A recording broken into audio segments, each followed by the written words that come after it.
السلام علیکم قدرمنو افسر افغان ما او نن د یو ډیر مهم پیغام ډالۍ په لاس تاسو ته مخاطب یم.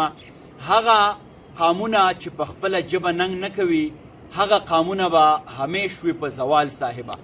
قدرمنو د پښتنالوجي لټریچر په نوم باندې ډاکټر انور اورکزی صاحب یو چینل د یوټیوب خلاص کړی دی چې په هغې کې د پښتو سره چې تړلي څومره هم توکي دي، د پښتو سره تړلې څومره هم خبرې دي، هغه به د ډاکټر صاحب د خولې نه موږ اورو.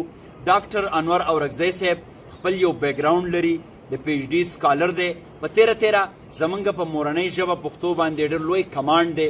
باید چې ټول ملګري دغه چینل سبسکرایب کړي په دې خاطر باندې چې زمونږ را روان نسل، زمونږ را روان بچي د هغو په موږ باندې دغه قرض دی چې موږ هغو ته مورنۍ ژبه په ښه ډول باندې ورسو، او دا زمونږ فرض دی چې موږ د خپل د مور ژبې احترام وکړو، د هغې د تقدس په خاطر، د هغې د مینې په خاطر، د هغې د ښکلا د څڼې سترګې په خاطر باندې دا موږ خپل را روان نسل ته ورسو. هسې نه چې سباله بیا د ممتاز اورکزي په دغه شعر باندې چې مانه بچي مې تپوس وکړو چې ټال څه ته وایي، زه هله پوه شوم چې د ژبې زوال څه ته وایي. راځئ چې نن خپله مورنۍ ژبه وژغورو او په دغه کې چې ډاکټر انور اورکزی صاحب کومه سلسله شروع کړې ده د هغې ملاتړ جوړ شو. خوشحاله او بریالي اوسئ.